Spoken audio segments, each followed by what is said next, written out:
Coming up, a 17-year-old girl loses her life in a fatal car crash in Newton County. To winter weather, back down into the 20s to start our work week as we get ready for the Christmas holiday season. The latest from the Skywatch Weather Center.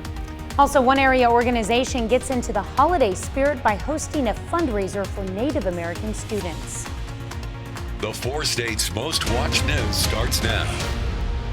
Good morning and welcome to the KOAM Morning News. It's 5 a.m. I'm Tanya Bach. It's pretty chilly outside this morning, Michael. Tad bit. Yeah. Tad bit. A little frost on the car. Yeah. So if we were talking about last week, if you were one of those people to prep a checklist, scraper. Yeah. Right. I was pretty amazed. Well, remember to preheat it at least. Luckily, I happen to have, I don't have a full-blown garage, but you know, we call Club 206. We've got a carport and whatnot, and comfortably inside there. And as I back out this morning, I see frost everywhere that I look on other vehicles. Yeah, it's something else. So be prepared to either get the defroster going, and also to, friendly reminder, it's amazing we haven't had to talk about this. Don't leave your car running for extended periods of time or else somebody's going to drive off with it. I know I shouldn't have to say that because you'd think, okay, people are nice and they'll just let my car warm up. No, somebody will drive off with your car. So go scrape it and then just warm up inside of it. 28 in Joplin, let's go 24 in Parsons, and let's roll 27 in Lamar, 25 right now in Miami. Now this afternoon's not going to be too bad. We just got to get through this initial winter chill that we're definitely experiencing on this morning. We'll get some sunshine today, a whole lot more sun than what we got yesterday. Luckily, yesterday was just kind of hanging out there. But we're going to begin our work week and look at our holiday forecast with nothing but sunny skies and no travel worries. Coming up here in just a little bit, Tanya. For those of you that are taking a trip to Graham's house and doing so later in the week, we'll break down the 7-day forecast, do an extended look at future track here, and you will pleasantly find there are absolutely no worries when you're going to hit the road. Flip side of that is there's no white Christmas. They don't go hand in hand. Like white Christmas and good travel conditions do not go hand in hand. Unless it were to be a white Christmas, only the day of Christmas, and nobody traveled on Christmas. So I did a little research over the weekend.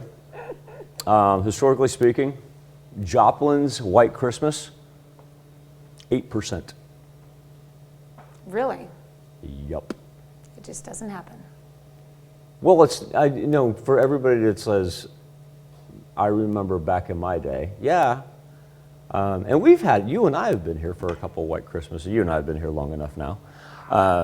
We've had a couple white Christmases, but historically speaking, it happens 8% of the time. Yeah, I remember one year we had a white Christmas. I can't remember if it was 2007 or 2009, but it was so white, like inches and inches of snow. And I drove to Wichita to meet my family, and it took, instead of 3 hours to get there, it took 6.5 hours to get to Wichita. It was miserable. Miserable. The 7. That was, yeah. When that was it coming down sideways that day? I'm trying to think how old Caitlin is right now. Yeah. Yeah. It was bad. And then once I got there, it was like there was no going anywhere. We actually got on 400 to go to Neodesha and turned around and went back home. It was about 12 years ago. It was ridiculous. I want to say it was 7. Yeah. Yeah. It was crazy. All right. Well, thanks, Michael. Back in our day, folks. Back in our day. Back in my day. Yeah, for sure. Let's move along. Well, 2 people are killed in 2 separate accidents in southwest Missouri. A 17-year-old girl is dead following a crash just east of Neosho. According to the Missouri State Highway Patrol, she was driving westbound on Norway Road about 2 miles east of Neosho when her car left the road, struck a tree, and caught fire. Due to her age, her name is not being released.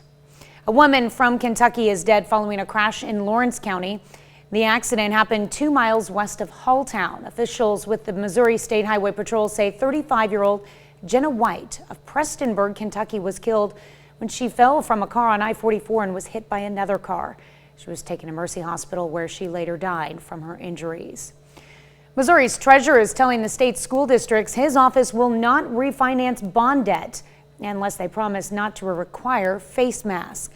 Scott Fitzpatrick's spokeswoman says the policy is in response to Republican Attorney General Eric Schmidt's pledge to sue schools and local health departments if they enforce COVID-19 health mandates. Treasurer's office program helps school districts get lower interest rates on bond debt. Districts risk higher rates if superintendents do not certify that they'll comply with Schmidt's demands. But a spokesperson for St. Louis area nonprofit Education Plus says school boards, not superintendents, make decisions on coronavirus rules. A Missouri school district is reiterating that kids have to wear masks on buses after a police officer confronted a driver over the policy. Okay, I'm going to record you, okay? You're going against the law, you know that, right? Before this encounter, Attorney General Eric Schmidt had just told schools across the state a court ruling against health departments also applied to schools and demanded that they drop their mask mandates. The next day, this Arnold, Missouri police officer confronted the driver. He said that the AG had issued an executive order disallowing mask rules. Not only can the Missouri Attorney General not issue any executive orders like the officer said, federal regulations require masks on buses. Many school boards maintain they can still require masks as a matter of policy, separate from the court ruling against health departments. While every police officer ought to know what the law is before they go about enforcing it, in some ways, I give the police officer a little bit of a pass because the Missouri Attorney General has been sowing the seeds of confusion with respect to what the law is about mask mandates and quarantines, about what local public health officials can do, about what counties and cities can order, and about what school districts can do. Police chief in Arnold, Missouri confirms the man works in his department. The chief says the officer has children who attend school in Rockwood School District, but he does not patrol that area. We spoke with 4 hospitals across the area, and all of them say while COVID numbers are rising, they're still manageable for now. Officials with Mercy say we won't know the true extent of the holiday numbers for another 3 to 8 weeks. Right now, officials say they can handle the caseload, but they do have concerns if numbers continue to rise.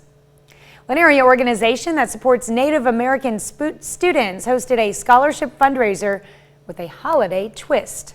The All Tribes Education Consortium, or ATEC, sold chili and cinnamon rolls, holiday candies, and arts and crafts as part of the Winterlicious Market, Quapaw, Oklahoma. All of the money raised from the event is going to organization scholarships fund for Native American students. We're a nonprofit. We solely depend on fundraisers and donations. We raise money for Native American students here in the area for college. It's not a large scholarship, but it's enough to help with books and getting them started. The group also sold raffle tickets for a festive topiary tree in a sleigh. It's 5:07. Clean Skywatch storm tracker, no worries in the world. It's chilly outside though. Temperatures right now in the mid to high 20s. We are below the freezing mark.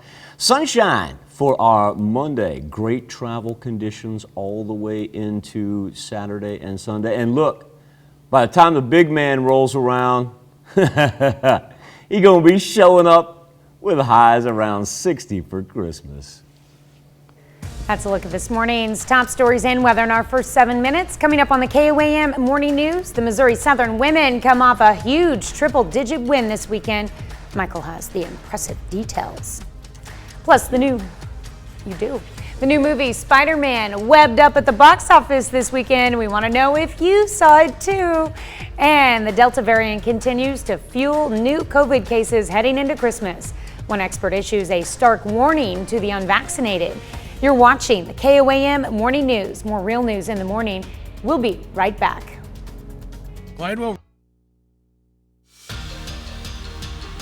Missouri Southern women's head basketball heading into the Christmas break, the basketball team with a lot of confidence, and here's why. Lions are coming off a huge win against Lincoln on Saturday as Southern hit triple digits in the game. It's the most points ever scored under head coach Ronnie Russell.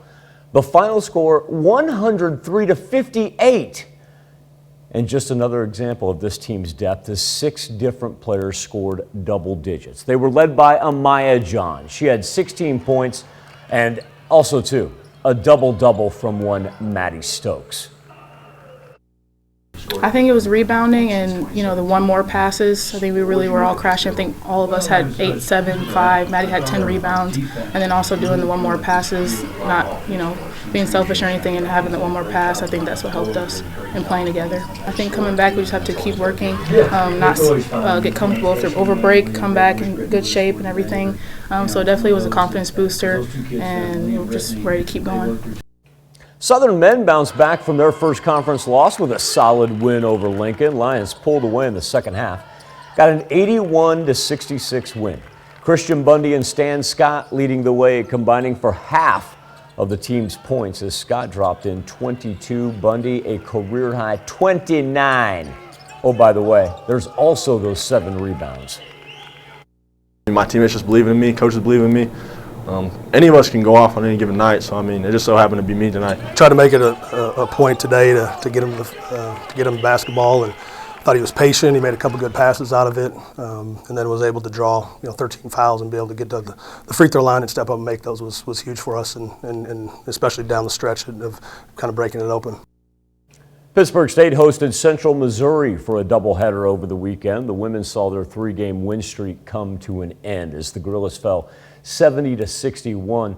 Hung around for most of the game, but in the end, it was the Jennies of Central Mo able to close it out. Pitt State shot well from the 3-point line. Grace Pyle, she went 4 of 6, had 14 points. Tristan Gegg, 5 3-pointers.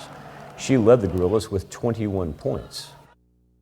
Really proud of Tristan for, she made some really big threes, and that's her trademark, and I don't ever really hesitate. There's times we'll tell her to drive it just because we want to put pressure on the defense, but and she's such a great driver too, and it keeps that defender guessing. They don't want to get too close, they don't want to get too far away. There's a really fine line when you're guarding Tristan Gegg, and so outstanding effort on the offensive side of the ball and defensive side. Men came up just short against the Central Missouri Mules. Cameron Huffner put the Gorillas within 1 with minutes left. Just wasn't enough, though, as Pitt State struggled from the free throw line down the stretch, made just 50% of their free throws. Head coach Kim Anderson, and he explains why that makes a real big difference. We outscored them from the field. We shot better from the 3. But even though, they shot 27 free throws, we shot 12, but we only made 6. We've had this problem the last few weeks. We're shooting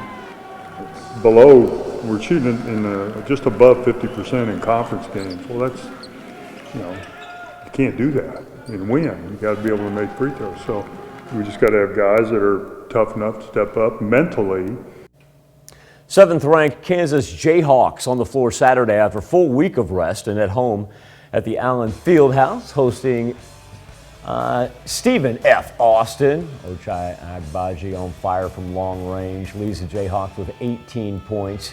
Even though KU trailed for a little bit, Christian Braun found Remy Martin for a 3, and they managed to spread it to a 7-point lead at halftime. Lumberjacks would not go away, though. This 3 makes it a 1-possession game, and with under 1 minute to play, fighting the shot clock, Martin. Just launch it from the actual Hawk logo. Drains the 3. Jayhawks survive. Final score 80-72. Still to come on the KOAM Morning News, pro-Beijing candidates claiming victory in Hong Kong's election amid historically low voter turnout. And a check on our 7-day forecast when the KOAM Morning News returns. In the words of the great Don Henley, who actually never said anything about weather on the 7s, but he said, let's get down to the heart of the matter. And the fact of the matter is we're going to be above average temperatures this week. And for those of you that are going to be on the road traveling to see family, friends, and Grams for Christmas, it's going to be absolutely pristine. Now this morning, you're going to need a coat when you walk outside. Majority of the kids, I know you're already off school.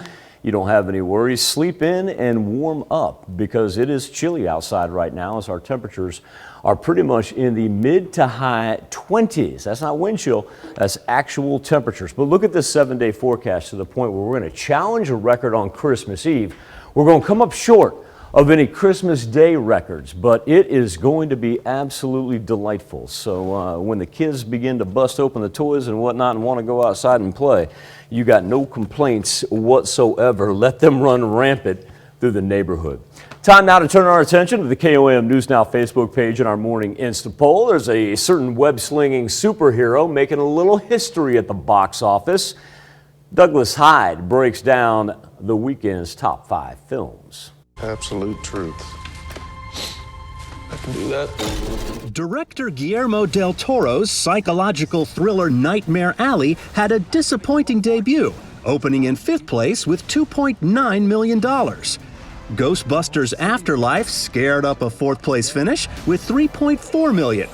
Steven Spielberg's West Side Story remake fell from 1st to 3rd with just over $3.4 million.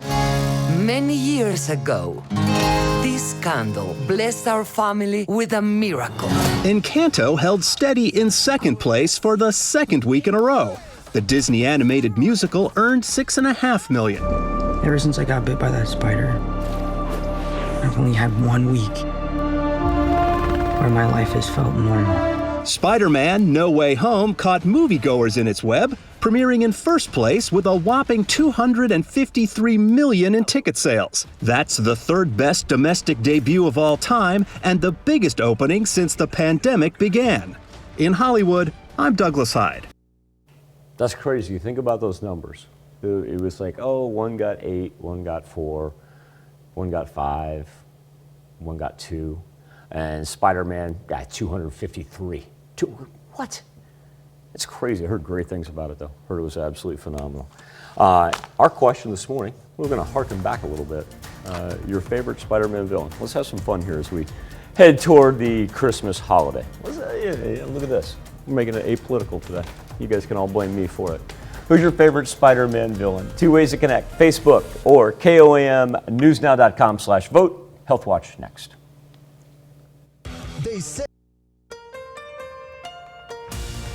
Topping Health Watch this morning, homicide is now reportedly the leading cause of death for pregnant and postpartum women in the U.S. A new study published in the journal Obstetrics and Gynecology found that pregnant women and women who have recently given birth are twice as likely to die by homicide than pregnancy-related causes such as hypertension. Researchers found that 2/3 of the deaths occurred in the woman's home, suggesting a partner was responsible. The study said the deaths overwhelmingly involved firearms. Authors say Black women and young women are disproportionately at risk. Some health experts fear that restricting access to abortions could further endanger vulnerable women. One health expert says there's a tsunami coming for unvaccinated Americans as the Delta variant fuels new cases and hospitalizations, and the Omicron variant quickly spreads, threatening to swamp hospital systems. Polo Sandoval reports. America is on alert leading into this holiday week, facing an alarming surge of new coronavirus infections, hospitalizations, and deaths nationwide. With this new COVID upswell, holiday celebrations and everyday life are becoming more disrupted with each passing day. Saturday Night Live canceled its live studio audience last night. We do not have an audience. With musical guest Charlie XCX canceling her performance on the show, citing a limited crew. The Radio City Rockettes Christmas Spectacular show also canceled because of breakthrough infections within the production. And Broadway has pulled down the curtain on some shows. New York State broke the record for the highest single-day COVID-19 case count since the beginning of the pandemic for a second consecutive day on Saturday, reporting more than 21,000 positive COVID-19 cases, according to the governor's office. The NFL and NHL are postponing games as more players are asked to quarantine as part of COVID-19 protocols, and several colleges and universities shifted classes and exams online to finish out the semester. As of now, experts say the Delta variant is driving this latest surge, but Omicron is expected to become the dominant variant in the U.S. in the coming weeks. Oh, there's a tsunami coming. This Omicron variant is extraordinarily contagious. It's as contagious as measles, and that's about the most contagious virus that we've seen. This may be the most contagious virus that civilization has faced in our lifetimes. Both cases and hospitalizations are at levels not seen since September at the end of the summer spike. In Michigan this week, COVID hospitalizations are hovering around all-time highs. The state's health department says a majority of them are people who are unvaccinated. Dr. Anthony Fauci comparing it to a war. We will win this war with this virus. We know what public health mitigations work. We have just got to hang in there. We can't give up. With Christmas and New Year's Eve fast approaching, the TSA expects more than 20 million Americans to fly between December 23rd and January 3rd.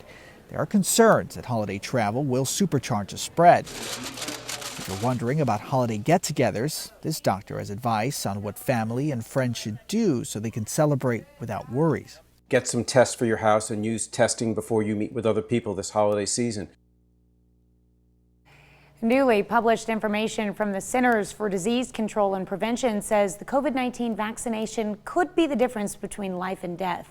The findings, based on information collected through October, say people who have yet to roll up their sleeves are 10 times more likely to test positive compared to those who are vaccinated and had a booster shot. Unvaccinated people are also 20 times more likely to die from the virus. CDC also says nearly 61.5% of eligible Americans are fully vaccinated, while roughly 23% are not.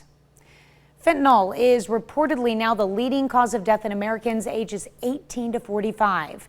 Families Against Fentanyl, an opioid awareness organization, says nearly 79,000 people in that age range died between 2020 and 2021, surpassing suicide, COVID, and car accidents. Fentanyl is a powerful synthetic opioid that is 50 to 100 times more potent than morphine. The organization's founder says, quote, "This is a national emergency. America's young adults, thousands of unsuspecting Americans, are being poisoned." The Drug Enforcement Agency says fentanyl is mostly coming from Mexico, China, and India. That's a look at some of today's top health stories. You're watching the KOAM Morning News. Good morning, I'm Tanya Buck with your KOAM News Update. The victims of the Edwardsville, Missouri tornado who died in an Amazon warehouse are honored with a ceremony at the Edwardsville Fire Department headquarters. Edwardsville mayor says they will place a plaque next to a dogwood tree planted in honor of those lost. Flags were lowered to half staff in the city. OSHA is now investigating the collapse of the warehouse itself. As part of the Wreaths Across America program, more than 2.4 million wreaths were placed at 3,163 participating locations across the country. One of those participating locations was the Fort Scott National Cemetery. Members of the community and folks from far away came to honor the veterans at the cemetery. Ceremony was held on Saturday, and after that, visitors took to placing wreaths on the graves of veterans. Next year's National Wreaths Across America Day will be held on Saturday, December 17th. It's going to be chilly to start our work week, but by the time we get to Christmas Eve and Christmas Day, challenging record highs. Whole bunch of sunshine, no travel concerns whatsoever, and incrementally warming up into the mid-50s by the middle of the weekend. Look at that. Christmas Eve, why don't we throw a 70 on the 7-day forecast?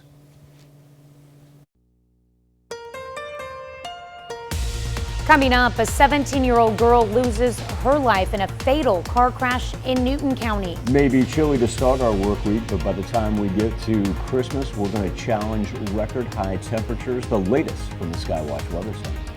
Also, one area organization gets into the holiday spirit by hosting a fundraiser for Native American students. The 4 states' most watched news starts now. Good morning and welcome to the KOAM Morning News. It is 5:30. I'm Tanya Bach. It is very, very chilly outside. Yeah, and I don't want to look ahead too much, but a lot of people are going to be on the road. You know what tomorrow is? Completely slipped my mind until the weekend. Well, when it's I'm Tuesday. Like, you know, I was like, we're getting close to December the 21st. Winter solstice. Ah. Shortest day of the year tomorrow. Which... Finally, we can start working that clock. My favorite day of the year is the summer solstice because it's the longest day of the year. But at least beginning here the middle of the week, our days begin to get longer. We don't have to worry about it feeling like it's evening when 4 o'clock rolls around. Cold on this Monday, that is for sure. 28 degrees is where we stand. Wind chill in Joplin all the way down to 22. So take everything that you see right now and take off 5 to 6 degrees as far as what it feels like. These are actual temperatures as we are well below the freezing mark, all the way down to 23 right now in Miami. Let's roll 24 in Neodesha and a whole bunch of 28s running from southwest Missouri, whether it be from Carthage down to Cassville. Now this afternoon, temperatures actually right on par. We should be around 47, 48 degrees, and it will be around 50. Whole bunch of sunshine. That's the delightful part as you get ready to get on the road, or perhaps you're welcoming people to your house. They have no travel concerns whatsoever. We are clear, crisp as can be, and Tanya, we're warming up. Look at that. For Christmas Eve, we get a darn good chance to break a December 24th record. So we're not going to break any Christmas records. We're We have to get up to looking like as if 73. Possibly Santa may not need Rudolph's help this year. No, contrary to popular belief, the reindeer, they prefer a little warmth. People are like, wait, is this, and if the kids ask this, kids are like, wait, is that too warm for Santa? No. Reindeer are like track runners, okay? Yeah, when it's nice, crisp, and cool, like they're ready to go. But a little warmth limbers up. We may see some record-setting times put forth by the sleigh this year. Oh. Better get to bed early, kids. And then we'll take care of the performance-enhancing testing on the reindeer afterward. If you're going to set records, we take this stuff seriously from the Skywatch Weather Center. When you set a record, we will test you. Yeah, what's in the bag, Santa? What's in the bag? That's the question we've all been asking. Gifts for children, Tanya. I hope so. Gifts for children.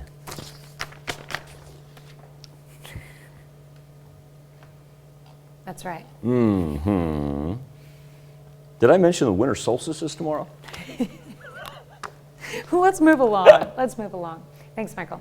2 people are killed in 2 separate accidents in southwest Missouri. A 17-year-old girl is dead following a crash just east of Neosho. According to the Missouri State Highway Patrol, she was driving westbound on Norway Road about 2 miles east of Neosho when her car left the road, struck a tree, and caught fire. Due to her age, her name is not being released. A woman from Kentucky is dead following a crash in Lawrence County. The accident happened 2 miles west of Halltown. Officials with the Missouri State Highway Patrol say 35-year-old Jenna White of Prestonburg, Kentucky, was killed when she fell from a car on I-44 and was hit by another car. She was taken to Mercy Hospital, where she later died from her injuries. An increase in COVID-19 cases has hospitals in the Kansas City area delaying surgeries, turning away transfers, and holding patients in emergency rooms while they wait for beds to open up. Dr. Steve Stites, the chief medical officer for the University of Kansas Health System in Kansas City, Kansas, said in a news conference with hospitals throughout the region that he is particularly alarmed that the surge is coming even before the Omicron variant hits the region in full force. And we mentioned Kansas City specifically, but COVID hospitalizations are rising at hospitals across the region. KOAM's Chris Warner spoke with the Wilson County Regional Medical Center, Ascension via Christie in Pittsburgh, as well as Mercy and Freeman hospitals in Joplin to see how they were faring with these rising COVID numbers. We have seen a definite increase in our trends. To this point, it is manageable. And, we are preparing for what will come probably in the next 3 to 8 weeks after Christmas, New Year's. Donna Stokes with Mercy Hospital is echoing what her colleagues across our area are seeing in terms of COVID hospitalizations.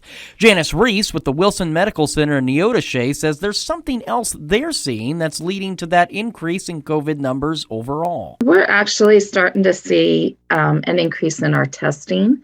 So I think naturally there's a possibility that we're going to see a continuation of an increase in COVID cases. Reese says it's possible that increase in testing is a result of people playing it safe ahead of visits with loved ones over the holiday, or from those who already had that visit but now aren't feeling well.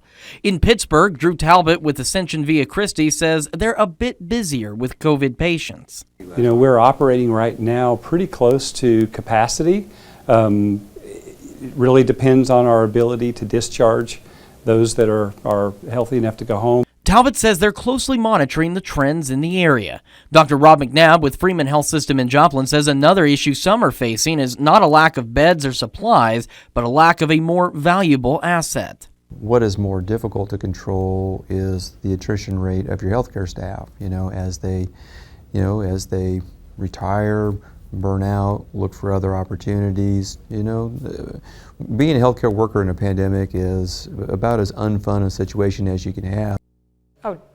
Dr. McNabb says right now they're okay on staffing for current caseloads, and they do feel comfortable should there be a surge of patients. But like the other hospitals, they're closely monitoring those trends. An area organization that supports Native American students hosted a scholarship fundraiser with a holiday twist. The All Tribes Education Consortium, or ATEC, sold chili and cinnamon rolls, holiday candies, and arts and crafts as part of the Winterlicious Market in Quapaw, Oklahoma. All of the money raised from the event is going to the organization's scholarship fund for Native American students. We're a nonprofit. We solely depend on fundraisers and donations. We raise money for Native American students here in the area for college. It's not a large scholarship, but it's enough to help with books and getting them started. The group also sold raffle tickets for a festive topiary tree in a sleigh. That's a look at our top news stories. Coming up this half hour in the KOAM Morning News, we meet an 11-year-old who learned how to knit during the pandemic, and now she uses those talents to help others. Plus, Chilean voters choose leftist former student leader Gabriel Boric over conservative opponent. Presidential runoff election. We'll have the latest. You're watching the KOAM Morning News. This Christmas, 87 and running.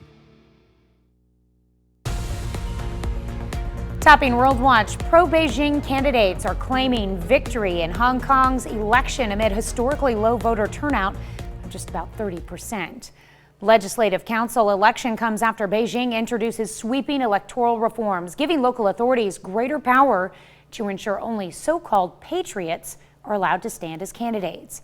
Resulted in Hong Kong's first Legislative Council election without the participation of major pro-democracy parties. It was a hotly contested race with two candidates on the far opposite sides of the political spectrum, but Chile has chosen a new president. Leftist Gabriel Boric has won a runoff election to become Chile's next and youngest ever president. He defeated conservative Jose Cast, seen by many as Chile's version of Donald Trump, in a race that at many times seemed too close to call. Rafael Romo has more. He's 35 years old, a former student leader, and has the support of the country's Communist Party. Gabriel Boric will be Chile's next president. The former congressman and leftist leader garnered more than 55% of the vote on Sunday's runoff elections. His rival, conservative attorney Jose Antonio Cast, quickly conceded defeat, saying he had called Boric less than 2 hours after polls closed. Boric's victory was also swiftly recognized by current President Sebastián Piñera, who had a video conference call with the winner moments later. Quiero felicitarlo por su triunfo y desearle el mayor. You are going to be one of the youngest presidents of recent times, and people should know how to combine strength, idealism, and the spirit of youth with prudence and the experience of gray hair. So I want to invite you tomorrow to have a work meeting so we can talk about very important subjects for Chile. After a tooth-and-nail campaign in a very polarized country, Boric was ready to turn the page when he addressed Chileans after winning the election. He thanks his supporters and said he will be a president for all Chileans. Compatriots, I will be the president of all Chileans, of those who voted for this movement, of those who today fill the squares of all of Chile, of those who chose another alternative, and of those who did not vote we will be there for you. Boric made a lot of promises during his campaign, promises that could prove hard to keep. He's going to have a very hard time. He's confronting a deadlocked Congress. He's got a constitutional convention. He's got a very fractious coalition. It's not clear what role the Communist Party is going to play in his coalition, whether the Socialist Party will join or not. And he's got a difficult economic situation. We're coming out of the pandemic and the economic effects of that. And he's, as you say, he's made a lot of promises that cost a lot of money. Many of the things coming out of the Constitutional Convention are, social and political rights are likely to, have an effect on fiscal spending. And so he's going to have a hard time meeting all of that. Leaders from across Latin America and the Caribbean, including Presidents Miguel Díaz-Canel of Cuba and Colombia's Iván Duque, congratulated the new president-elect. Boric will take office on March 11th for a 4-year term. That's a look at some of your biggest headlines from around the world. Let's toss it over to Michael for our Something to Talk About. Thank you, Tanya. Over the weekend, the new Spider-Man movie coming out. That's the subject of our Something to Talk About on the KOAM News Now Facebook page and our morning Instapoll as it swung into the record book with more than $200 million. An easy number one compared to the other films that made, say in between 8 and 1 million. That ranked 4 through 5.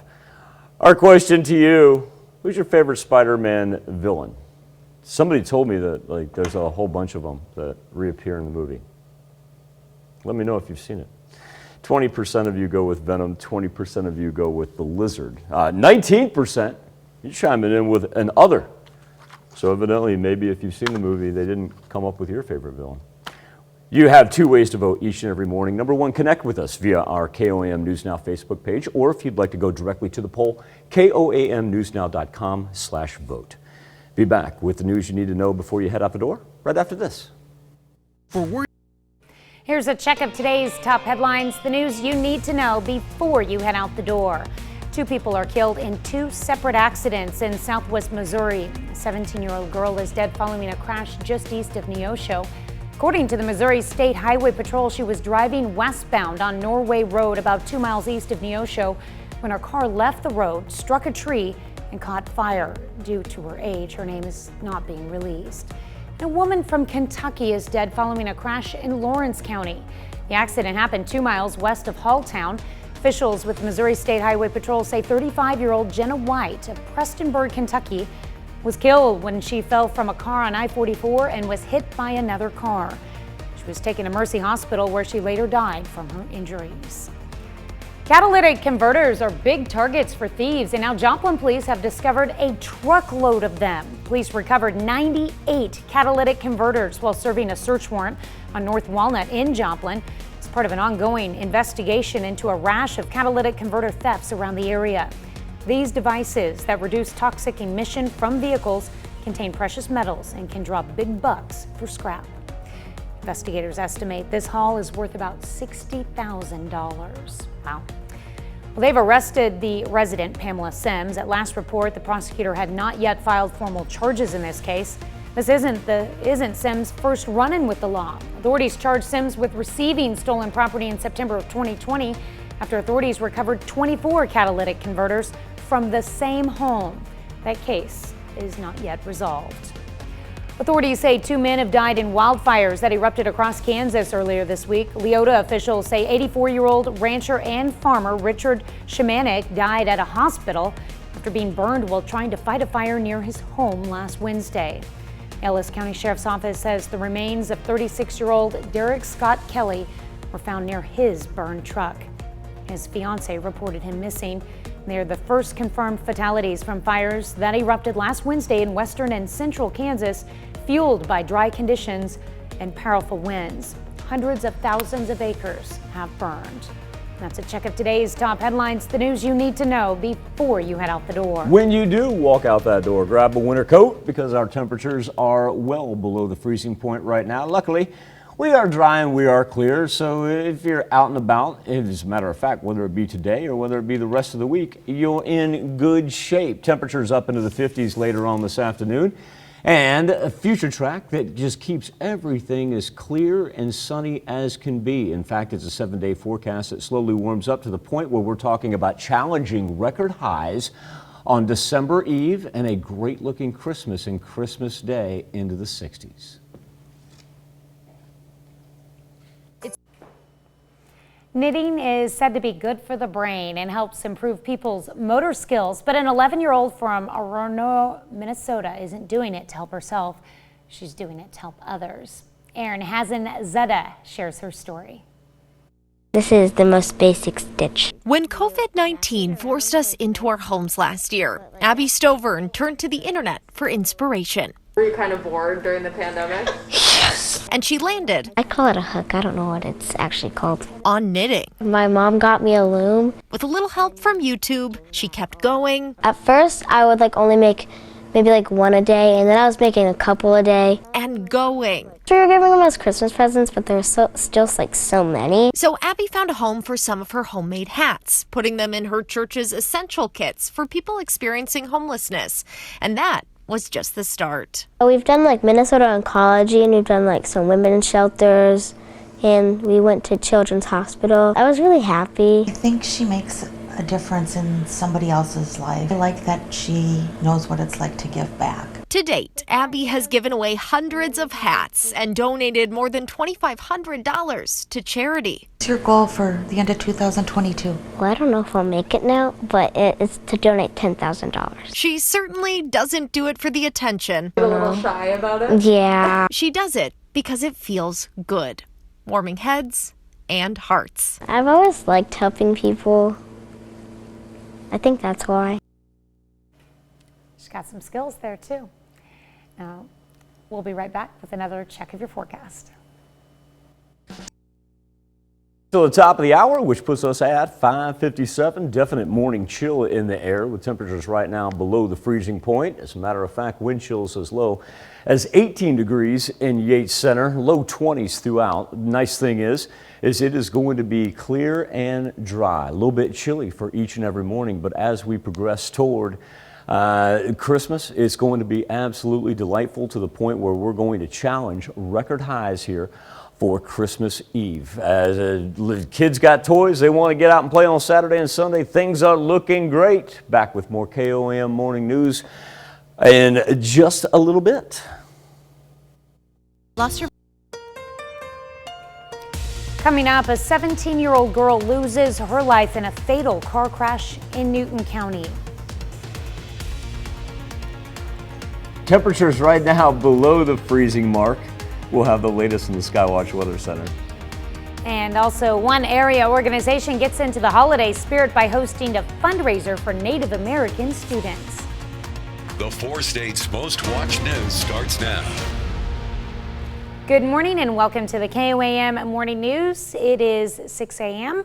I'm Tanya Bach. Hope you guys had a scraper out there to get your car going this morning. That was completely my fault. I was reading the latest about the Moderna booster, suggesting that perhaps a larger dose is needed to protect against Omicron. And so when we started that block right there, that news had just come out, and I went, say what? Yeah. Yeah, that's where my mind was. It's hard. It's like we're spinning plates, and we're juggling over here. You look like you're judging me right now. Nah. Yeah. I'm not allowed to share opinions. I'm just being transparent with everybody with what I was reading. Yeah. Interesting. I didn't see that one coming. Of all the news that I heard over the weekend, that thing to come out at 6 a.m. was like. Where's that report coming from? CNN. CNN. CNN reporting Moderna says preliminary data suggesting a larger dose of booster increases antibody levels against Omicron.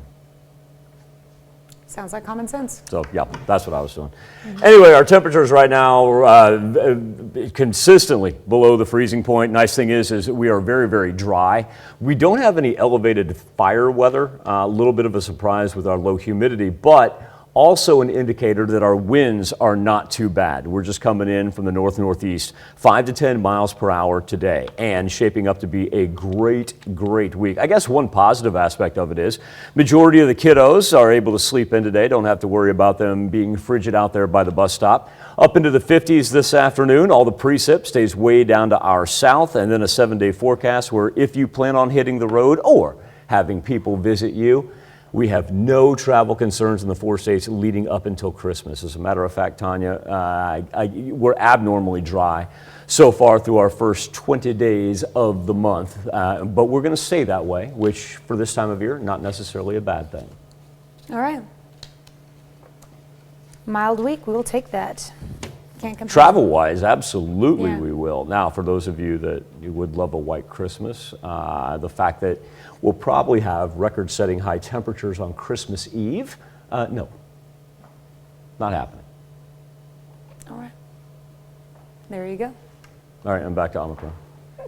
All right, thanks, Michael. 2 people are killed in 2 separate accidents in southwest Missouri. A 17-year-old girl is dead following a crash just east of Neosho.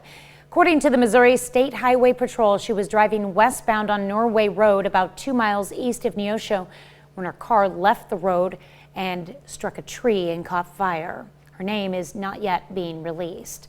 A woman from Kentucky is dead following a crash in Lawrence County. The accident happened 2 miles west of Halltown.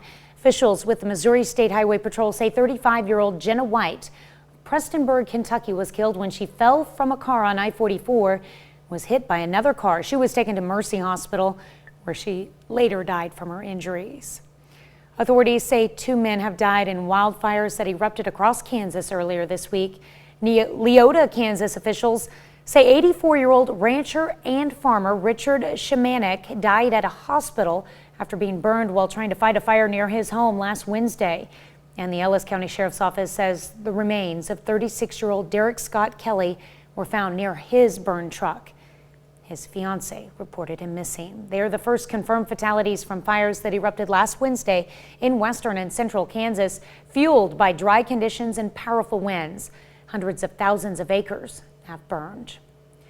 Catalytic converters are big targets for thieves, and now Joplin police discover a truckload of them. Police recovered 98 catalytic converters while serving a search warrant on North Walnut in Joplin. It's part of an ongoing investigation into a rash of catalytic converter thefts around the area.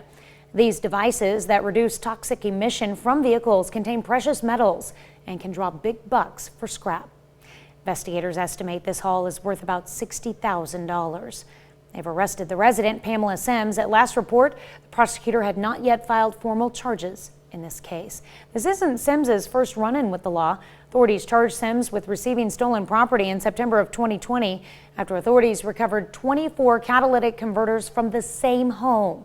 That case is not yet resolved. Millions of people yesterday went to theaters and over the weekend to watch the new Spider-Man movie, No Way Home. One area showing had a special treat. The web slingers themselves showed up in Web City at the Route 66 movie theater. Members of the League of Southwest Missouri dressed up as Peter Parker, Miles Morales, Gwen Stacy, and Captain America for the premiere. We like supporting this theater, and the new Spider-Man movie just came out. Great movie, by the way. You guys should all go out and see it. But we like to support local businesses and local charities, just anything we can to help out the community. When they're not showing at theaters, the League works with charities to support area children. One area organization that supports Native American students hosted a scholarship fundraiser with a holiday twist. The All Tribes Education Consortium, or ATEC, sold chili and cinnamon rolls, holiday candies, and arts and crafts as part of the Winterlicious Market in Quapaw, Oklahoma. All of the money raised from the event will go to the organization's scholarship fund for Native American students. We're a nonprofit. We solely depend on fundraisers and donations. We raise money for Native American students here in the area for college. It's not a large scholarship, but it's enough to help with books and getting them started. The group also sold raffle tickets for a festive topiary treat in a sleigh. The nonprofit group called Grow Granby is doing just that with a boutique-style thrift store called The Foundry. The city is leasing this building to a group of volunteers for $1 each year for the next decade, on the condition that profits will go right back into the town. The goal of this group is economic development and revitalization of the once booming mining town. All of the items in the store are donated, like new and funding big projects. The old historic hardware building right on the corner of Main Street was gifted to us. It was donated to our team. So we have an amazing building that we are getting ready to restore. Student groups and other organizations will be able to volunteer on a monthly basis for the Foundry to earn 10% of the profits to support their own projects. The Foundry will officially open January 1st. 6:07. Tad bit cool to begin our Monday, but we're going to have plenty of sunshine. Look at that precip. Luckily, it hangs down there south of I-40, so really no worries for us to the point where eventually we'll end up in the 50s today. We'll take a look at your holiday travel forecast here in just a bit. That's a look at this morning's top stories and weather in our first 7 minutes. Coming up on the KOAM Morning News, toss a coin to your Witcher. Henry Cavill is back in the hit TV show The Witcher. We'll have a look at season 2. Plus, winter is coming and Omicron is expected to get worse. We'll have the latest on how much worse it could possibly get. And last minute travel tips for your holiday season. We'll have how to save on airlines. Stick with us. You're watching the KOAM Morning News. More real news in the morning. We'll be right back. All of us In Consumer Watch this morning, exchanging credit card points for business or first-class airline seats is much easier these days, whether you are planning a last-minute holiday trip or a vacation in the new year. Availability for awards travel is higher than normal as business travel continues to lag. Wendy Gillette reports on some of the best ways to cash in. It was an incredible experience. Zach Griff, a senior reporter with the website The Points Guy, recently honeymooned with his new wife Jill in Italy and Africa, using just 85,000 credit card points to fly first class with Emirates from New York to Milan. From the moment we took off until the moment we landed, we were treated like royalty, top-notch champagne, incredible food, bed that made me feel like I was literally in my bedroom at home. The site's founder, Brian Kelly, says transferring the thousands of credit card points you may have collected during the pandemic to airlines could pay off for you too. Now's a great time to fly business class because business travelers are not buying those expensive seats, which means airlines have them available for frequent flyer redemption, and you can get them for a fraction of what it would cost paying cash. We hopped aboard a couple of the airlines Kelly recommends for credit card point redemption. This summer, JetBlue launched its new Mint Suites on select flights, including to London. With fun perks like cocktails mixed on board and roomy seats, it's one of Kelly's top picks for business class, along with Qatar Airways. Qatar Airways launched its Q Suite 4 years ago. They were the first business class suites in the sky, with doors that close and the ability to turn 2 seats into a single compartment. The golden age of travel is not behind us, it's flying the Qatar Q Suites. And with overseas seats as low as 70,000 credit card points, you may have already earned that golden age flight. Wendy Gillette, CBS News. Well, Kelly recommends signing up for credit cards with big bonuses to give you a boost towards that dream seat. President Biden's Build Back Better proposal may be dead in the water after losing the support of a key lawmaker. Senator Joe Manchin said he cannot vote for the legislation. It includes money for expanded Medicare, prescription drug reform, universal pre-K, and hundreds of billions to fight climate change. West Virginia Democrats cited the bill's nearly $2 trillion price tag and its possible effect on inflation. Every Republican in the split 50-50 Senate is also against the bill.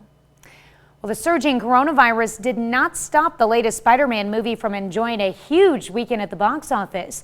Spider-Man: No Way Home pulled in $253 million in ticket sales after debuting on Friday. It was easily the best opening weekend of the pandemic and enough to make it the 3rd best opening of all time, behind only Avengers Endgame and Avengers Infinity War. That's it for Consumer Watch. We'll be right back. Just about 6:17, great time for weather on the 7s, and we've got the tower cam facing off to the west right there, not yet visible.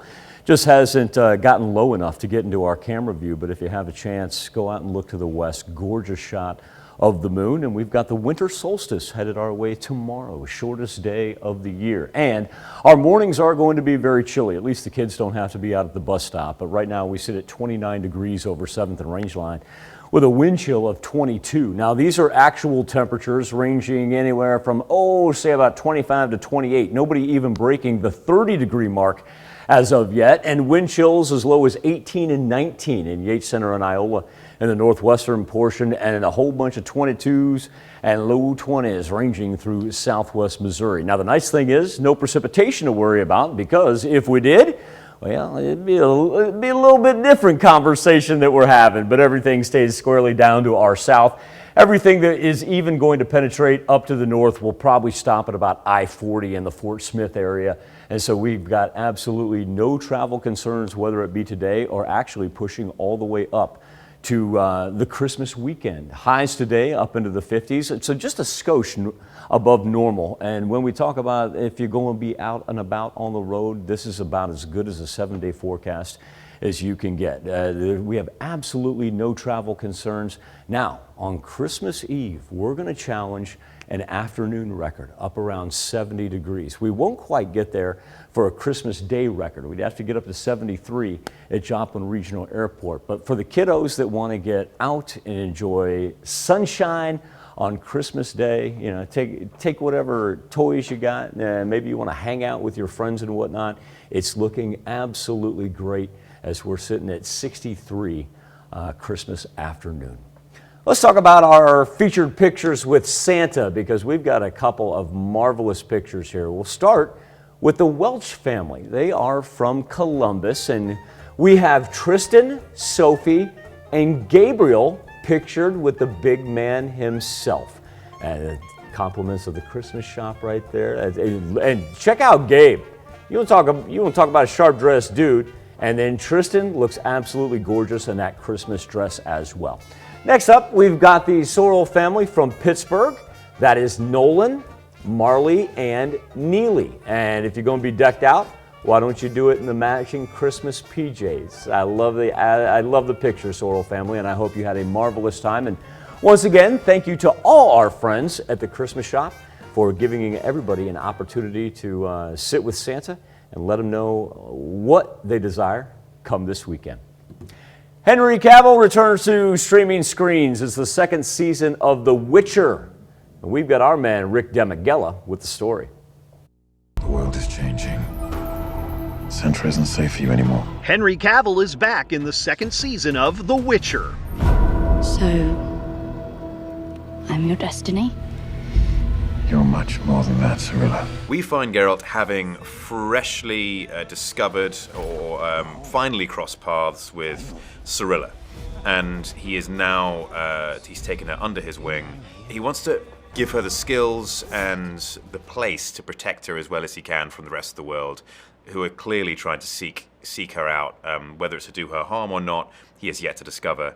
But he's now taken on the protector role. Cavill takes his role as Geralt of Rivia very seriously. To have an opportunity, to have the privilege of, I like to say, being the custodian of a character like this is enormous, and it's something that I want to do right for not only for myself, but also for everyone else who is also a fan. And as I say, it's a responsibility, but it's also an enormous privilege. The look of a man who's wondering why his old friend is cheating. You got me there. I'm an actor who loves locations. I love being on location. I love being in real-world environments because I personally feel like I can draw from them to assist in the emotionality of a character or just the essence of something. And even if it's not something that one is doing actively and deliberately, it's something that I believe the audience can pick up on subconsciously. Facing your fear is not easy, but I am here for you. In Hollywood, I'm Rick Damigella. Season 2 of The Witcher now playing on Netflix. I've heard it's a tad bit convoluted, but I've heard that once you get hooked on it, you ain't gonna stop watching it either. Be back with Health Watch right after this. Topping Health Watch this morning, tomorrow is the first day of winter. Another winter with the coronavirus. And as Britt Conway reports, the temperatures may be dropping, but new COVID cases are on the rise. Winter is closing in, and so is COVID. It is going to be a tough few weeks to months as we get deeper into the winter. The states on the map in red and dark red are seeing a rise in new cases, like New York, which broke the highest single-day COVID-19 case count Sunday for the third day in a row. The virus is also hitting everything from politics and sports to entertainment and education. Senators Elizabeth Warren and Cory Booker say they have it. The NFL rescheduled 3 games because of a rise in new cases. 7 NHL teams have been forced to shut down. At least 9 Broadway shows temporarily shut down. And several universities are moving activities and exams from in-person to online. Experts say the Delta variant is driving this latest surge, but given Omicron's speed of spread, it's going to take over. Even if Omicron ends up causing less severe infection than Delta, the sheer number of infections it could cause could overwhelm hospitals, which would affect people who need care even if they don't have COVID. Already, COVID patients are taking up more than 20% of all ICU beds across the country. Health experts are pushing vaccination, boosters, and testing. We really need to flood the system with testing, knowing it's likely going to be a long winter. It is going to be tough. We can't walk away from that. I'm Britt Conway reporting. White House says President Joe Biden will meet with his COVID-19 response team today. And then tomorrow he's scheduled to make remarks on the variant and new steps the administration is taking. A new study from Germany finds children were responsible for most COVID outbreaks in schools and preschools, but the outbreaks were more severe when an adult was the first identified case. Researchers say wearing a mask significantly lowered secondary cases. Researchers in Canada looked into why cannabis use seems to be increasing among pregnant women. They found women are using it to manage pregnancy-related symptoms and pre-existing conditions such as nausea and vomiting and insomnia. That's a look at some of today's top health stories. You're watching the KOAM Morning News. Chilly morning with temperatures below the freezing mark, but eventually sunny skies lift us up into the 50s today, and then we warm up on the mercury, mid-50s by Wednesday, almost record-setting temps by the time we get to Christmas Eve.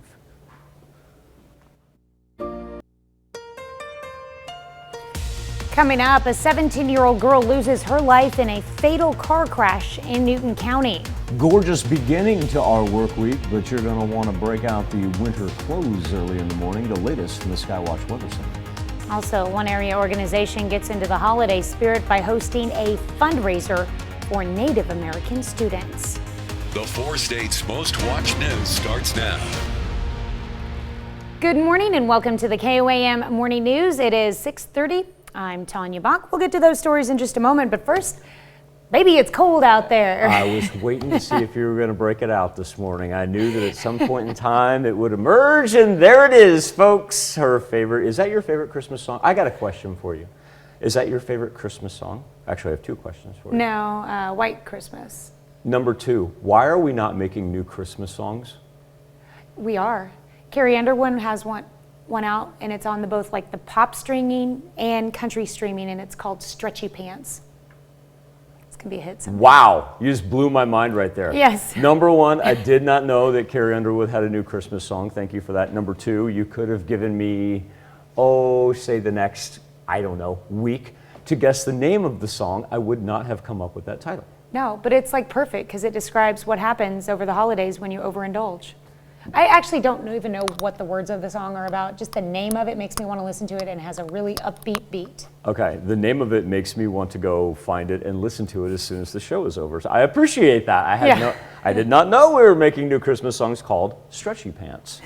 Our daily almanac for this Monday, December the 20th, would show you that our average low would be about 28. So despite the fact that, there's a definite chill in the air, not abnormal by any means.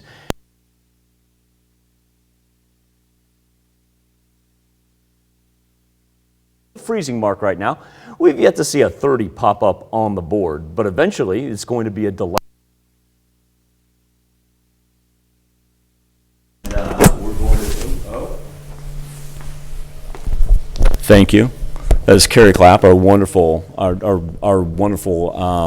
floor manager. Is what I gave you that title. You're welcome. Bringing me a microphone. Sunny skies today, no travel concerns whatsoever. Coming up here in just a little bit, we will talk about our weekend forecast and the possibility of some record-breaking temps by the time we get to Christmas Eve and Christmas Day. I just looked up the lyrics to Stretchy Pants, and it is indeed all about like overfilling your plate, stuff in your face. It's okay because you've got those stretchy pants. You know, you got them skinny jeans on, girl. I feel sorry for you. I've got my stretchy pants on. Spandex and Lycra. I just rock sweatpants, if that's all right. But you know, they have so many like holiday themed stretchy pants right now that you can be festive and yeah, I'm just, you know, I'm just like imagining the faces of the kids if Dad walked out in stretchy pants. They'd be like, no, Dad. Yep. Fruitcake, I'll try it. Ambrosia, I'll try it. Aunt Bertha's Nana pudding with a cherry on top. Cookies, I'll have some. This is all Carrie Underwood singing about why she's wearing stretchy pants this year. Yeah, I'm gonna stick to I'm gonna stick to sweatpants. It's cool. Elastic waistband. I'll roll it. I mean, I'll roll with it. I don't roll that would. Got long legs. I can't do that. Carrie, I'm trying to wrap up. Now I got Carrie mad at me. Like she's handing me microphones. She's telling me to rap. Mm-hmm. She says, "Saying I ain't got nothing on her." Mm-hmm. And the best part is Carrie's staring me down, and she's not, you know. Okay, we're going to move along. Back to stretchy pants later. On a serious note, though, let's do our headlines. I know. It's not a good transition to go from like. I'm just over here holding a microphone. I know. It's very awkward. All right, thanks, Michael. Well, a 17-year-old girl is dead following a crash just east of Neosho. According to the Missouri State Highway Patrol, she was driving westbound on Norway Road, about 2 miles east of Neosho, when her car left the road, struck a tree, and caught fire. Her name is not yet being released. An area organization that supports Native American students hosted a scholarship fundraiser with a holiday twist. The All Tribes Education Consortium, or ATEC, sold chili and cinnamon rolls, holiday candies, and arts and crafts as part of the Winterlicious Market in Quapaw, Oklahoma. All of the money raised from the event is going to the organization's scholarship fund for Native American students. We're a nonprofit. We solely depend on fundraisers and donations. We raise money for Native American students here in the area for college. It's not a large scholarship, but it's enough to help with books and getting them started. The group also sold raffle tickets for a festive topiary tree and a sleigh. Grow Granby, a new nonprofit in Granby, Missouri, is on a mission to revitalize the 1800s mining town. KOAM's Kate Kelly shares how the group's current project will fund future ones. Granby was founded in 1850, and back in the day, it was a booming mining town. This was the place to be. Thousands of people lived here, and just like a lot of other towns in our region, once mining was gone and done with, people moved away and moved to other places. As a result, businesses closed down, and shops that were once bustling with life closed their doors. My great-grandparents actually used to have businesses here on the corner that are now gone. Main Street is littered with vacant buildings that have seen better days. Grow Granby calls those places opportunities. And this is where the Foundry comes in, a thrift shop that offers a boutique experience for shoppers and a revenue stream for future projects. This building is actually owned by the city, and we went before the city council and asked them, can we rent the Foundry for the next 10 years? This is our vision, a thrift store that is completely nonprofit, and everything that comes through it will go right back into Granby, and they were totally on board. So on board, the city decided to lease the building for just $1 each year for the next decade. All items are high quality, 100% donated, and under $15. That's adorable. I love that. The Foundry building itself needed some TLC, so volunteers worked all through the summer months to make this old building shine again. There was no heating and air. the floors needed to be stabilized or leveled out, I should say, paint. So we did put a little over $10,000 of our money into it to bring it back to life. With this group paving the way for future economic development, many Granby residents feel this place is well on its way to becoming the booming town it once was. It's very exciting to see the surge of people that have come on within, the last several years to make Granby a community that people want to not only visit but possibly settle down in. In Granby, Kate Kelly, KOAM News. Immediate profits from the foundry will go towards restoring the historic hardware store in town. The group also plans on painting some murals and starting up a pop-up market in town. You can shop at the foundry starting January 1st. The grand opening weekend is slated for January 14th and 15th. Here's a check of your forecast. Temperatures are going to be up into the 50s today. Now, look at how we incrementally warm up, all the way into the mid-50s by Wednesday. And then for Christmas Eve, we've got an excellent chance to break a December 24th record. Absolutely no worries if you are out and about on the road or if you're welcoming in family and friends as well. That's a look at our top news stories. Coming up this half hour in the KOAM Morning News, the Build Back Better bill took a hit. We'll have why it might now die in the Senate. Plus, the newest Spider-Man came out over the weekend and it set pandemic movie records. We want to know if you went to see the newest movie and who your favorite Spider-Man villain is. We let you weigh in. We'll be right back. Missouri's future is looking. Topping Nation Watch this morning, Senator Joe Manchin says he is against President Biden's signature legislation known as the Build Back Better bill. It leaves the White House and prominent Democrats stunned and angry. CBS News' Courtney Keeley has more. West Virginia Senator Joe Manchin said on Sunday he won't support President Biden's signature piece of legislation known as the Build Back Better bill. This is a no on this legislation. I have tried everything I know. With a 50-50 split in the Senate and no Republican support, Manchin's opposition means Democrats need to find a new way forward. And I would have hoped that we could have had at least 50 Democrats on board who have the guts to stand up for working families and take on the lobbyists and the powerful special interests.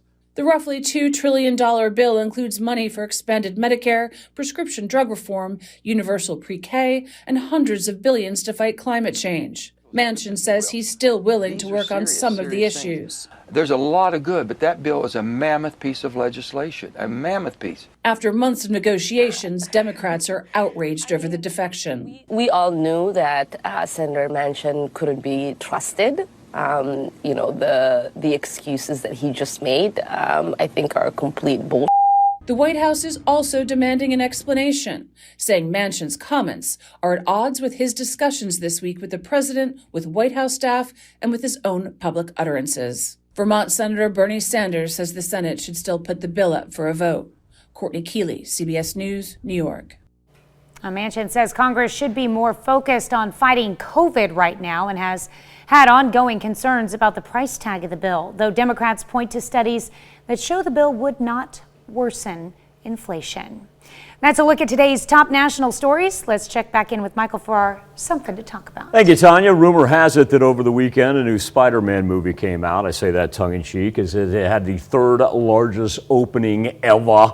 Obviously number one since we've had the pandemic.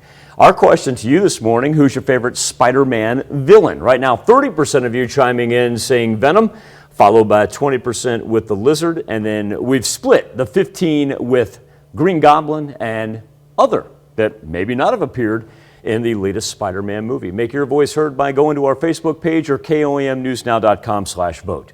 We'll be back with birthdays and anniversaries right after this.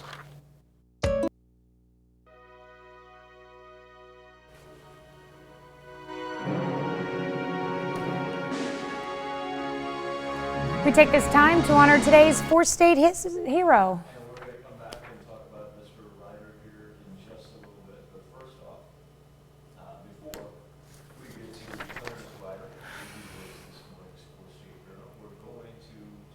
The Kester family, because we're going to start with winter who turned 3, and it just so happens, you want to talk about a busy month. You've got Winter turning 3. It was just not but 5 days ago that big brother Isaac turned 5, and now we've got Christmas coming up. I tell you what, the Kessler household in Chanute is the place to be, and a very happy birthday to both Winter and Isaac, and I know you guys are looking forward to Christmas as well. All right. We've got Berkeley Zimmerman celebrating birthday number 5 this year. What a little doll there. She's out in Humboldt. But if Berkeley's celebrating, that means that her uncle, Wyatt Suford, is now 22 years old. That's cool. Sharing a birthday there. Both of them in Humboldt. In Nevada, Nevaeh Keeling is celebrating her 11th birthday. Really neat picture right there, Nevaeh. A very happy birthday to you. Kayla Karoff celebrating birthday number 13 this year. Welcome to the teenage years in Girard. Fagan twins with a birthday. We will begin, nice catch there by Marshall. Love that photo, my man. And it reminds me of warmer times as well. So as Marshall turns 14, Hallie turns 14 as well. And Hallie decked out in front of the Christmas tree. A very happy birthday to you as well, Hallie. Once again, the Fagan twins are in Weir. Ty Marbury turning 15 years old this year. A little Fort Scott pride there. Ty is 15. Wow. All right. Nobody's going to catch him, is what Ty is saying. He's like, you can't catch me. I love that. Kinsey Newkirk celebrating her 17th birthday on the beach. How about that? Kinsey, happy birthday in Girard. My first glance was, I thought that was snow, and then I realized, no, that's a sandy beach. Yeah, Kinsey's in shorts. Yes. Yeah. Yes, very much so. That picture is not taken in Girard. No. Watch me be wrong. Warmer places. Watch somebody be like, no, actually. No, that's my yard. All right. Happy birthday, Kinsey. And happy birthday to Sabrina Graham, who's now 26 years old, throwing the confetti, having lots of fun there. That's Sabrina cool. Is in Iola. Birthday wishes coming with love from Grandma and Grandpa. Just down the road, Nicholas Buchanan is celebrating his 29th birthday. Nicholas is in Chanute. Have a great day, my man. Derek January turning 33 years old this year. Happy birthday to Derek. That's a good picture right there. You can tell they're having fun. Kobe Sinclair, a happy 36th birthday to Kobe. He is in St. Paul. And with love from the family, going out to Ashley Hensley, who's celebrating birthday number 38. Great picture there of Ashley in Nevada. I tell you, it is birthday time in Chanute. That is for sure. We've got another one, and it's Andrea Pontius celebrating number 38. And a very happy birthday to Andrea. That's a nice bust there behind her, too. Look at the size of that thing. Yeah. All right. Let's see. One of our many four-state heroes, Master Sergeant Billy Parrish from Crestline, Kansas, our neighbor there, turning 42 years old. Happy birthday, Billy. With love from Mom and Dad. Trish Norris celebrating number 42 as well. Gorgeous picture right there. Happy birthday to Miss Trish in Walnut. Sean Triber in Chanute, celebrating birthday number 43 this year. In Joplin, Antoine Bean, happy 44th. And Antoine, I want you to know that these happy birthday wishes come from your wife, Geneva. Aw. And Jay O'Brien, celebrating birthday number 82. Looking good there, Mr. O'Brien, in St. Paul. Back to Chanute, because Betty Stish has her 82nd birthday. Betty, not only a wonderful, proud mom, but she's a grandmother. She's a great-grandmother. And as a matter of fact, Betty is now a great-great-grandmother. So Grandma Betty, a very happy birthday to you. Coming from our family of one of graphic art Will York's aunts, we've got Miss Fern Neely. What a great picture there, Fern. 87 years old in Joplin. Tanya, where should we go for a birthday party? Chanute. We're going back to Chanute. Kathy Ford is in Chanute, and a very happy birthday to you, Miss Kathy. All right. Well, the bus has to represent with some anniversaries. We've got Doug and Jennifer Westerfield celebrating their 29th anniversary. Congratulations to the Westerfelds. They're in Columbus. You know, I know Doug and Jennifer. I wouldn't have guessed that they don't look old enough to be married. It doesn't seem like to be married that long. Congratulations, Doug and Jennifer. Beautiful picture there. Corky and Jana Zom, they're celebrating their 62nd anniversary. So congratulations to the Zoms, as they are also celebrating in Columbus. Who that is? Our very own sports director, Jacob Leonard. Folks, let me just, I've been in that department before. I know what that dude does. You ain't gonna find a harder working. For all of you that ever see Jacob out at a game, you just tell him thank you for as much running around and everything that he does. And on top of that, you know, he's got a family that he tries to spend as much time with as possible, and he does everything here at the station in the sports department as well, with the help of Danny. Of course, you know, Danny's wonderful, but Jacob, you do such excellent things, my man. A very happy birthday to you. And the guy's unbelievable. Speaking of unbelievable people, even though he's Canadian, he's on the left, by the way. That's him on the left, not on the right. That's him on the left. That is our own Jordan Nobby, KOAM News at 9 on Fox 14. He is the man, the myth, and the legend, and the Canadian, as I like to call him. You know we love you, Jobby. Very happy birthday to you. I felt like you were describing the one on the right as well, the man, the myth, the legend, and the Canadian. Well, no, Jobby is the man, the myth, the legend. Yeah. The dude on the right just showed up for the picture. Yeah. Lindsay Hickey, happy birthday in Miami. Alan Wydick, a very happy birthday to you in McCune. And Randy and Marcia Collins, a milestone anniversary for them as they celebrate 35 years. Congratulations, Randy and Marcia. Derek and Cheryl Simpson celebrating an anniversary in Weir, Kansas. We've got Britt and Diana Commons celebrating 41 years together. They're in Cherokee, Kansas. Wayne and Juanita Dobkins, a happy anniversary to the Dobkins.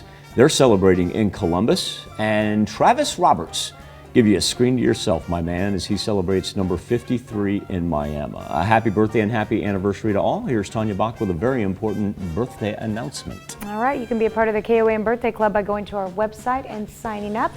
You'll get special deals from local businesses and a chance to win a prize as well. Go to KOAMnewsnow.com and sign up for the KOAM Birthday Club today. And as I mentioned earlier, we want to go back and honor this morning's four-state hero, Mr. Clarence Ryder. He is a World War II veteran and a native of Franklin, Kansas. He served in the United States Army and was stationed in the Aleutian Islands. Sergeant Clarence Ryder, we salute you, this morning's four-state hero. Snow is in the Here's a check of today's top headlines, the news you need to know before you head out the door. Woman from Kentucky is dead following a crash in Lawrence County. The accident happened 2 miles west of Halltown. Officials with Missouri State Highway Patrol say 35-year-old Jenna White of Prestonburg, Kentucky, was killed when she fell from a car on I-44 and was hit by another car. She was taken to Mercy Hospital, where she later died from her injuries. Authorities say 2 men have died in wildfires that erupted across Kansas earlier this week. Leota, Kansas officials say 84-year-old rancher and farmer Richard Shemanek died at a hospital after being burned while trying to fight a fire near his home last Wednesday. And the Ellis County Sheriff's Office says the remains of 36-year-old Derek Scott Kelly were found near his burned truck. His fiancee reported him missing. They are the first confirmed fatalities from fires that erupted last Wednesday in western and central Kansas, fueled by dry conditions and powerful winds. Hundreds of thousands of acres have burned. That's a check of today's top headlines, the news you need to know before you head out the door. Cold one out there. Temperatures well below the freezing point, ranging anywhere from about 25 to 29 degrees. We get even to see a 30 on the board. Plenty of sunshine today, though, will lift us up into the high 40s and low 50s. Great looking week. If you have any travel plans, whether it be you or whether it be somebody that's, you got family and friends coming over to your house for the holidays. Look at this, whole bunch of sunshine, incrementally warming up to the point where we're talking about, we're gonna break some records. Christmas Eve day, which is Friday. We're gonna break several records there. It's not, I'll stand up now. No, it's cool, Dylan. Like, it's fine. Like, that's how, no, that's the way people know, like, what I do. And that's like, I like peeling back the curtain a little bit there.